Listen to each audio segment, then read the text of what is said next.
You need to raise your rates if you want to be a successful freelancer. And there are so many reasons why. And that's what we're going to talk about today.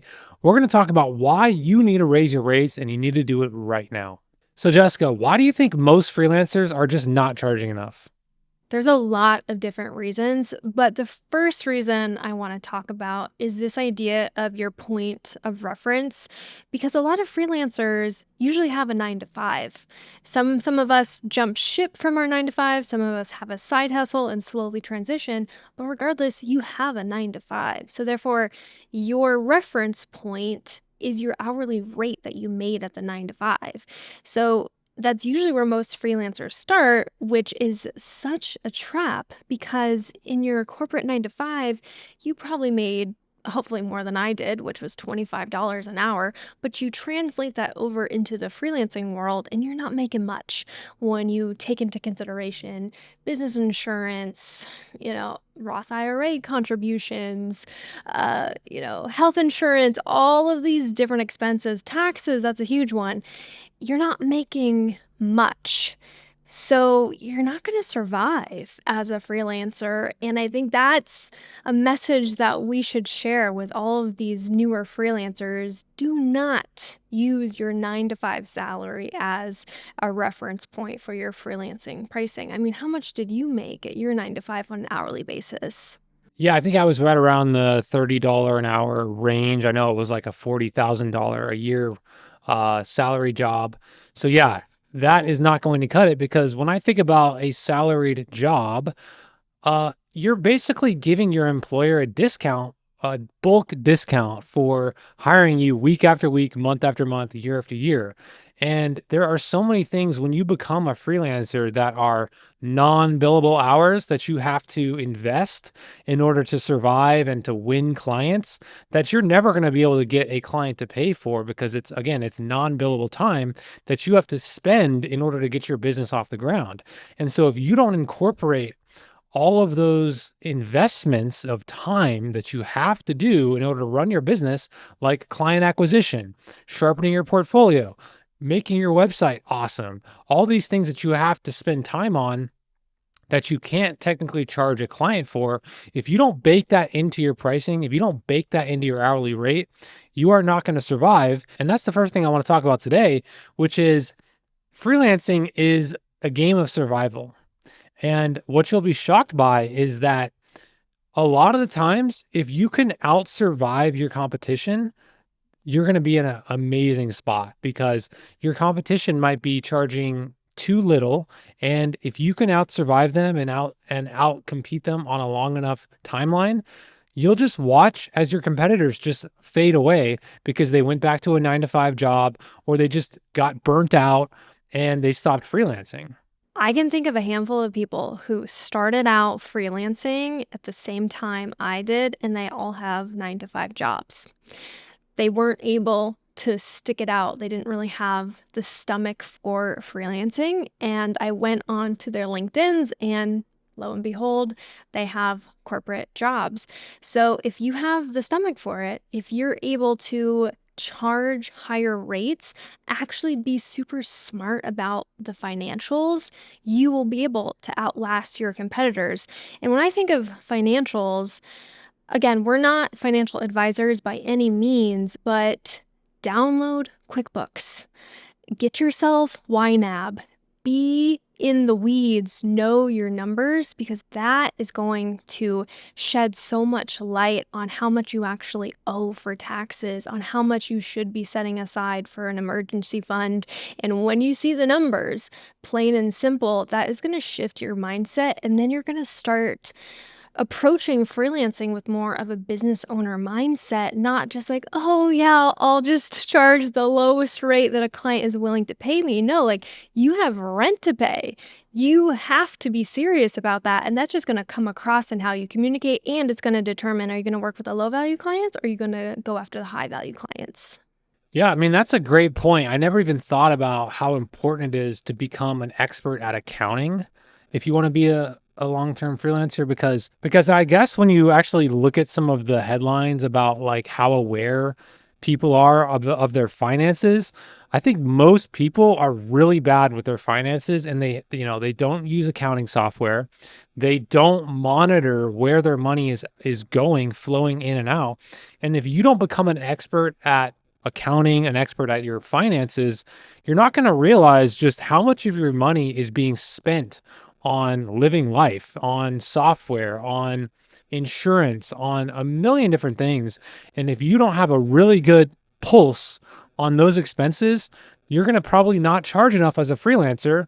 And your profit margin is going to be so small that you're not going to be able to survive long term. You're going to run out of runway and you're going to fall off the game of freelancing. So when we think about surviving and outlasting competitors, it is very important for you to be an expert at finances. And I would highly encourage you guys to use some sort of software. I would recommend I use YNAB, which is called youneedabudget.com. I use that software. It's amazing. I've recommended it to a lot of people, but find the software that works for you and just get a really good sense of where your money's going out and where it's coming in. If I'm fully honest, I don't like doing that admin, but I see the value in it. I know that in order for me to be successful and to make smart financial decisions, I need to be in QuickBooks. I need to understand what's my profit here. When is the next client coming in? How can I put some money away for investments? And so I make myself do it. I make myself do it on a weekly basis.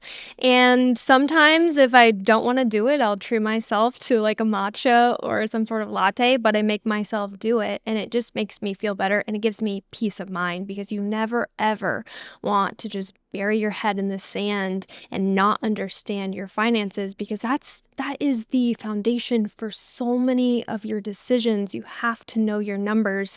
Even if you don't like what you're seeing, it gives you a starting point to really understand, okay, yeah, I need to bring on a client in the next 30 days. Let's do some outreach. So neither of my parents are entrepreneurs, so I truly had to figure this out myself, but I understood the value in knowing your numbers because that is the foundation to almost all of your decisions because you can look at the numbers and say, oh, okay, great. Last month was fantastic. Maybe I don't have to take on another client next month, or, ooh, maybe I do need to take on a client, or maybe better yet, I do need to raise my rates. So it gives you a really, really strong foundation to start to make those strategic decisions. So knowing your numbers, having a YNAB, having a QuickBooks or some sort of accounting software is so crucial and it can give you so much peace of mind. Yeah. And speaking of expenses, what about inflation? Every single year, things get more expensive, right? I'm sure we've all seen our QuickBooks subscription get more expensive, our Adobe Photoshop. Every single year, it seems like our subscriptions get higher. The cost of groceries gets higher, and so if you're not accounting for that, and you're not actually raising your rates year after year after year, you're going to start hemorrhaging money. And again, this is about surviving long term. And if you can outlast your competition by charging higher rates, you're just going to see your competition drop off because they're going to get eaten alive by all the non billable effort they have to put in and all the inflation. And so, again, you need to have a very solid confidence in yourself that you are not going to go below a certain rate to win a project. And it's up to you to decide what that rate is. For me, I would recommend it being at least double your salaried employee job hourly rate.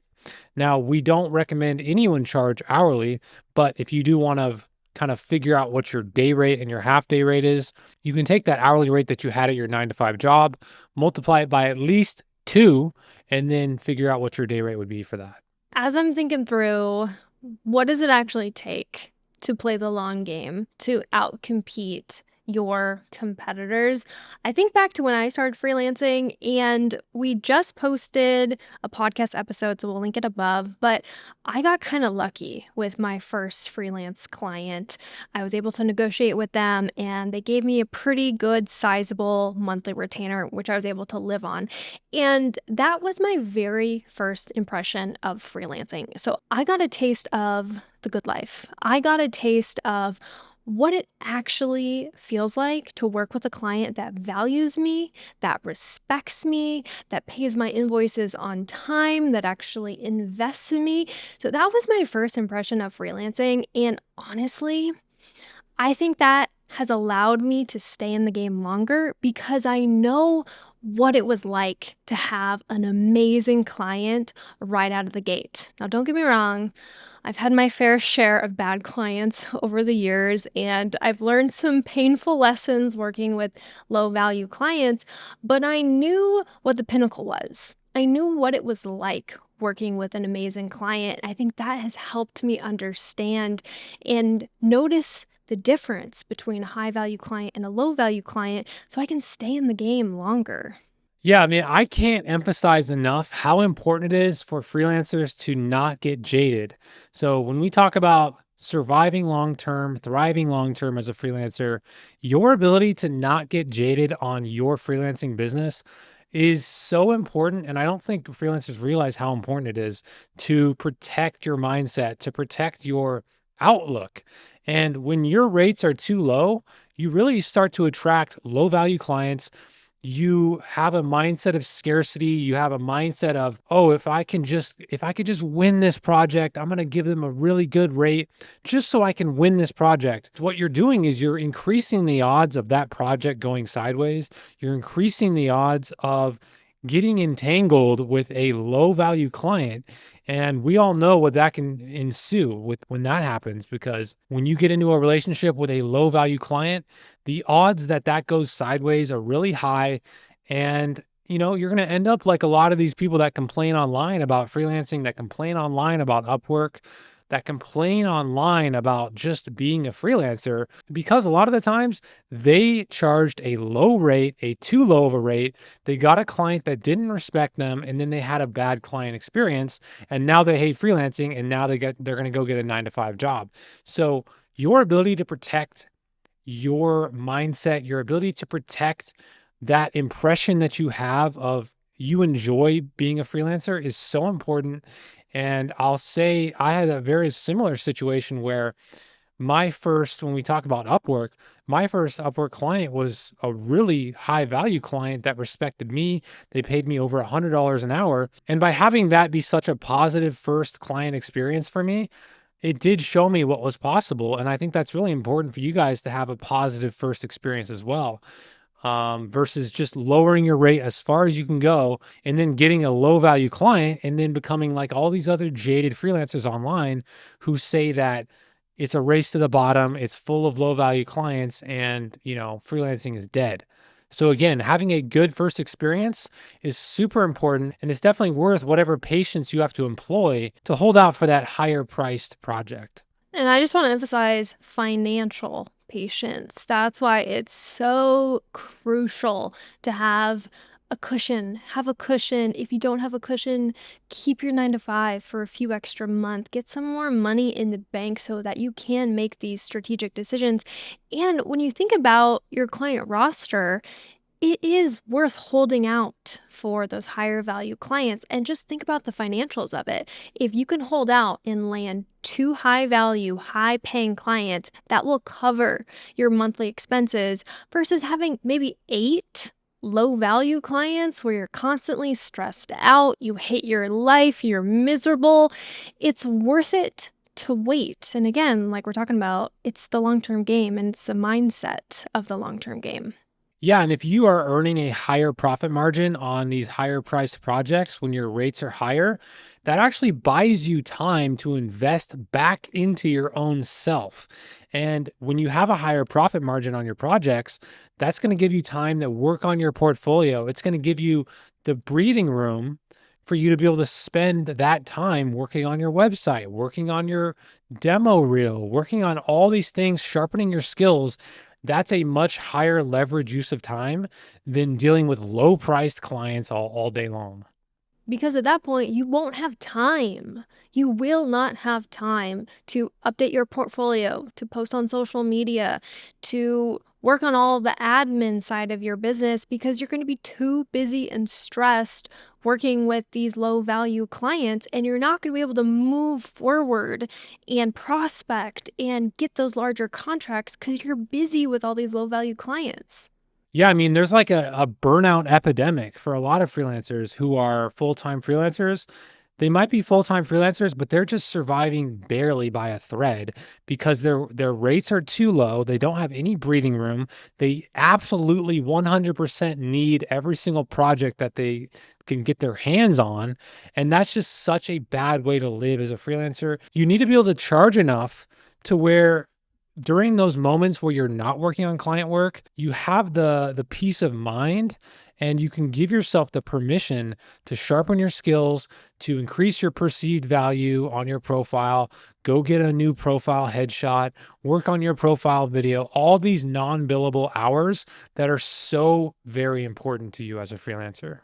Yeah, we were talking with one of our school community members this morning, and I was asking her, "What's your runway look like? How much money do you have in the bank as you're figuring out freelancing?" And she was like, "Oh yeah, I have like a year and I have a part-time job." And I was like, "Music to my ears. That is fantastic because then you're going to be able to make smarter decisions.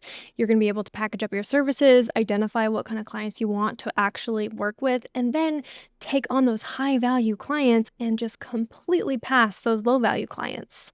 Okay, so we talked about being able to survive as a freelancer. We talked about avoiding those bad client experiences, which are going to make you jaded and are going to make you quit freelancing altogether. But let's talk about a really, really important reason why you need to be charging more right now, which is if you want to work with high value clients, guess what?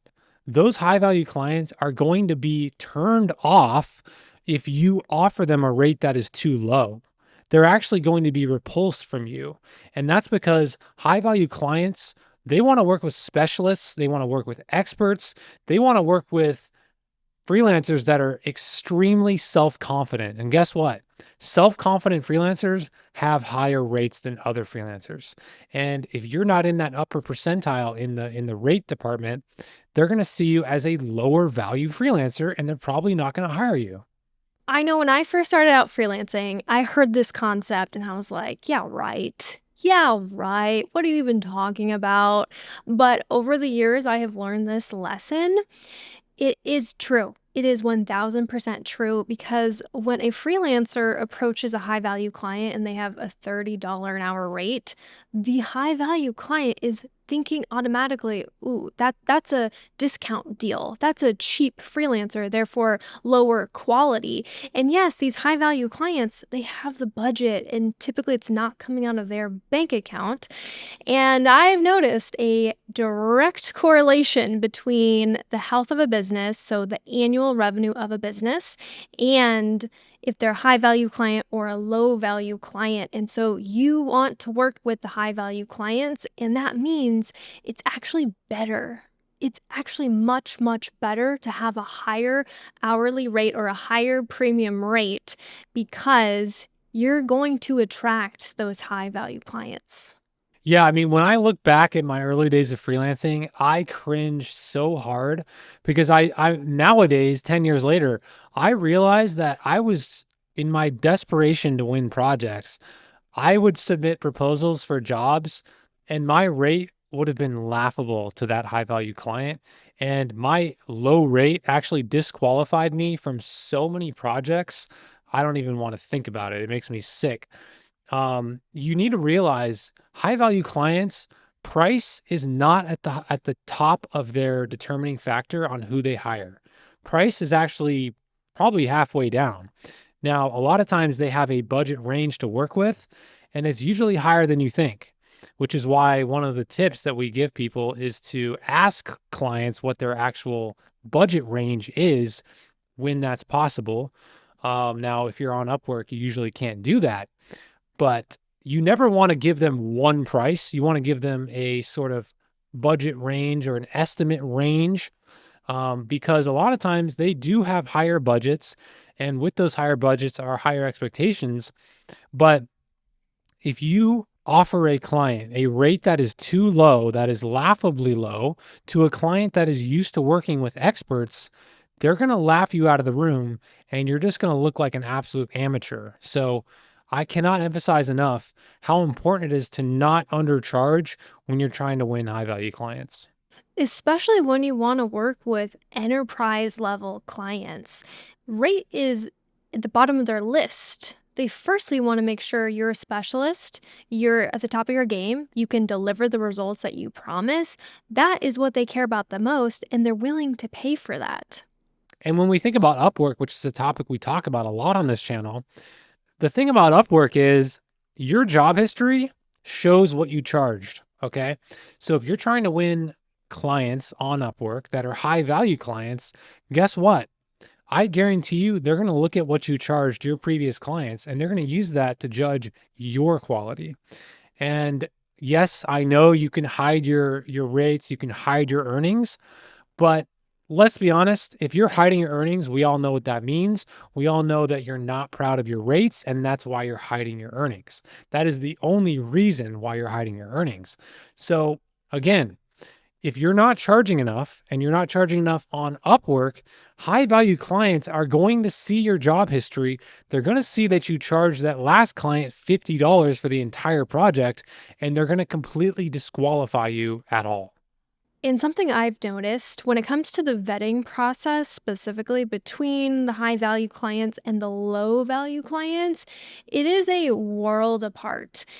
High value clients actually take the time to fully vet who they're bringing on to the team because they have the time, they have the bandwidth, they have the resources, and they understand that it's worse to make a bad hire than taking some extra time to make sure this freelancer is the right fit. When we compare that to our low value clients, I mean, just take a quick look through Upwork's job feed. You see right away these low value clients just want the cheapest talent as fast as possible. But going back to this idea of perceived value, goes without saying, but I'll just call it out just in case. If you are going to command those premium rates, everything about your presentation has to be congruent. So, how you're communicating with a client, how you're showing up on video calls, how you're presenting yourself, how you're responding to emails, and obviously results and deliverables, everything has to be congruent because a high value client is going to spot that incongruency almost instantly. Yeah, and I think a big trap that a lot of freelancers fall into as it relates to Upwork specifically is they think that, oh, let me just get a couple projects under my belt. Let me just get a couple five-star reviews and I'm going to do whatever it takes to get those projects, meaning I'm going to lower my rate as far as I can just to get those first couple projects. The problem is, like Jessica said, high value clients are going to vet you. And if they look at your job history and they see that you charged very low rates for projects and you're trying to charge them $5,000, $6,000 for your project, guess what? They're going to see that incongruency and they're going to know, oh, this person is way out of their depth. There's no way I'm going to take a chance on them because they're only used to working on projects with this budget range. So you're not going to be able to go from a cut rate to a high rate, even though you got a couple five-star reviews. You need to charge premium rates as premium as possible from the start. Exactly. And this is something I had to learn the hard way. I had a good amount of experience working with startups. And when you work with startups, anything is way too expensive because the money is coming out of their bank account. So, yeah, $30 is too expensive for them. But then when you compare that to a high value client, it's not coming out of their bank account and they are used to paying freelancers much higher rates. Like that is a requirement. So you have to get out of that mindset, especially if you're stuck in the trap of working with low value clients. And if you want to bridge the gap and start to work with those high value clients, you have to understand how important that premium rate is. And kind of going back to this idea of congruency, when I'm showing up to client calls, I use this mic. I absolutely use this mic. You will never, ever catch me in a sweatshirt, in just casual attire, because again, I know how important each touch point is. Because it all adds up to this idea of the perceived value. Oh my gosh, Jessica is worth it. Jessica is worth investing in. She's a long-term partner. We want to keep her on board because I'll tell you another thing. If I am this meticulous about the details and how I show up, if my nails are done, if my makeup's done, you know that I am so insanely intentional working with these high-value clients. I am smart. I know how to understand what do you say to certain stakeholders. I can speak the language of culture, which a lot of these enterprise level clients and these high value clients, they need to understand that. They need to know Jessica is someone I can trust. I can let Jessica manage herself. She's not going to bring a bad reputation. She's not going to make me look bad. So, how you do one thing is how you really do everything. Yeah, 100%. And that brings me to my next point, which is as a freelancer, your skills should be getting better over time, right? You're always sharpening your skills. You're always working on your portfolio. You're always moving from one project to the next. And every project, you learn something and you apply that to the next project. Maybe you're getting more efficient. Maybe you can work faster. There's so many things that you're adding value to as your skills get better over time. You need to be charging for that. And the thing that makes me laugh about these freelancers that charge hourly, it's like, okay, so you're telling me that you've been doing this skill for 10 plus years now.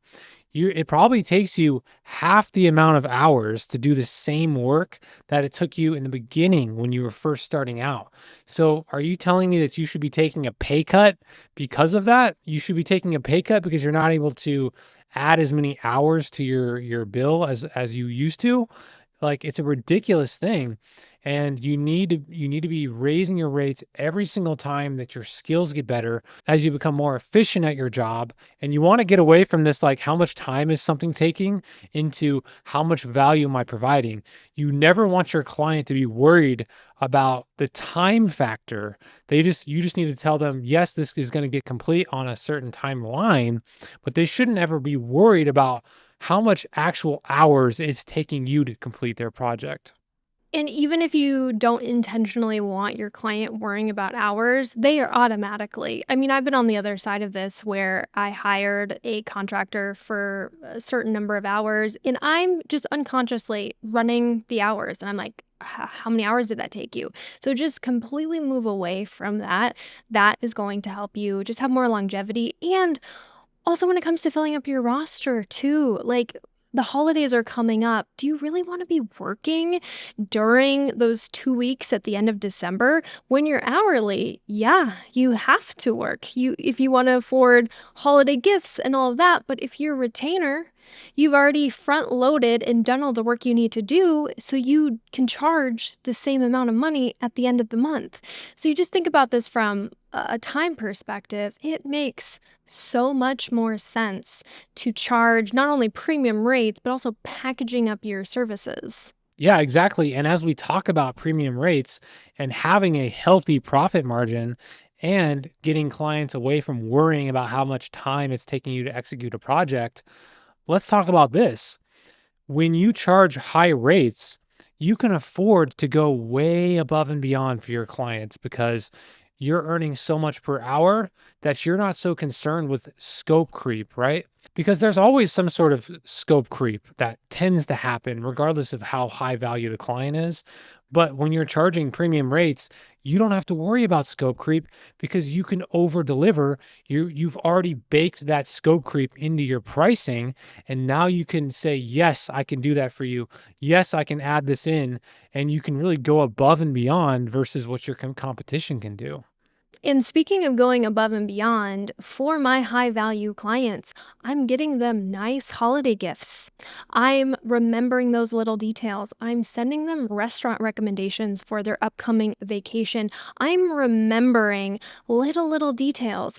How is Annie liking preschool? And that goes such a long way. And the extra time that I spend doing a little bit of research here, doing a little bit of research there, drafting up an email that I did not have to send, but I'm doing that to strengthen the relationship and to make the client experience so much better. And I have the time. I'm not rushing around working with a bunch of low value clients where I don't have time. I have the time, I have the luxury to spend a little bit more time for these specific clients. Yeah, I mean, when you're charging low rates and you want to survive as a freelancer, guess what? That means you need to go out and get as many clients as you can at the lowest rates that you can. And now you've got 10 balls that you're juggling every single week. Are you really going to be able to remember those little small details like that? Probably not, because you have so many low value clients that you're juggling that there's just no way to have a deep connection with these clients.